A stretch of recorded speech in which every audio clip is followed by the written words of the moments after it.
బంగారం అక్రమ రవాణా కేసులో అరెస్ట్ అయిన కన్నడ నటి Ranya Rao director of revenue intelligence అదనపు డైరెక్టర్ జనరల్ కు రాసిన లేఖలో కొన్ని తీవ్రమైన ఆరోపణలు చేశారు. మార్చి 6న రాసిన ఆ లేఖలో ఏజెన్సీ తయారు చేసిన స్టేట్మెంట్లపై సంతకం చేయడానికి నిరాకరించినందుకు తనను శారీరకంగా హింసించారని లేఖలో పేర్కొంది. హింసించడమే కాదు 10-15 సార్లు చెంపదెబ్బ కొట్టారని, పదే ముఖంపై కొట్టారని రన్యారావు పేర్కొంది. తాను నిర్దోషులని, తప్పుడు కేసులో ఇరికించబడ్డానని, తనను కొట్టిన అధికారులను తాను గుర్తించగలనని కూడా రావు పేర్కొన్నారు. తనకు భోజనం పెట్టలేదని బెదిరించారని కూడా రావు తెలిపారు. మీరు పత్రాలపై సంతకం చేయకపోతే మీ తండ్రి పేరు, అతని గుర్తింపును మేము వెల్లడిస్తామని ఓ అధికారి చెప్పారట.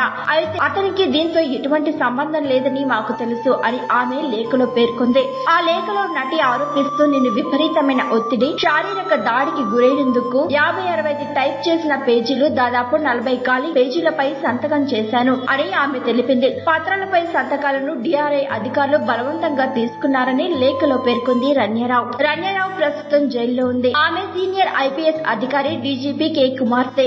ఆమె రామచంద్రరావు సవతి కూతురు. ఈ విషయం దేశవ్యాప్తంగా తీవ్ర చర్చకు దారితీస్తోంది. డిఆర్ఐ పత్రాలలో పేర్కొన్నట్లుగా విమానాశ్రయ టెర్మినల్ నుండి కాకుండా విమానం నుండే ఆమెను అరెస్టు చేశారని లేఖలో పేర్కొంది. వారు నన్ను విమానం లోపల పట్టుకున్నారు. నన్ను అరెస్టు చేసినప్పటి నుంచి కోర్టులో హాజరుపరిచే వరకు అధికారులు నన్ను 10-15 సార్లు కొట్టారు. ముఖంపై చెంపదెబ్బ కొట్టారని అది నాకు గుర్తుందని రన్యారావు అన్నారు. తాను సంతకం చేసిన పత్రాలని బలవంతంగా చేసినవి అంటూ పేర్కొనడమే కాకుండా సంఘటనలపై డిఆర్ఐ ఇచ్చిన వివరణ వాస్తవికతకు అనుగుణంగా లేదని ఆరోపించారు. ఎటువంటి మహజర్ ఏర్పాటు చేయబడలేదు, నన్ను వెతకలేదు, నా నుండి ఏమీ స్వాధీనం చేసుకోలేదని తెలిపింది. ఢిల్లీకి చెందిన కొంతమంది అధికారులమని చెప్పుకుంటూ మరికొందరు ప్రయాణికులను రక్షించామని నన్ను స్పష్టంగా హెచ్చరించారు. నన్ను ఈ తప్పుడు కేసులో ఇరికించారని లేఖలో పేర్కొంది. బెంగళూరులోని ప్రత్యేక కోర్టు రన్యారావు బెయిల్ పిటిషన్ ను తిరస్కరించిన ఒక రోజు తర్వాత ఈ లేఖ వెలుగులోకి రావడంతో బంగారం అక్రమ రవాణా కేసులో ఈ లేఖ ప్రాముఖ్యతను సంతరించుకుంది. మార్చి 3న బెంగళూరులోని కెంపెగౌడ అంతర్జాతీయ విమానాశ్రయంలో రన్యా నుంచి 12.56 కోట్ల రూపాయల విలువైన బంగారా కడ్డీలను డిఆర్ఐ స్వాధీనం చేసుకుంది. ఆ తర్వాత రన్యారావు ఇంట్లో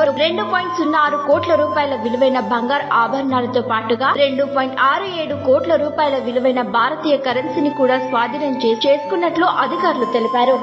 మరిన్ని ట్రెండింగ్ వీడియోల కోసం న్యూస్ 18 తెలుగు యూట్యూబ్ ఛానల్ ను సబ్స్క్రైబ్ చేసుకోండి.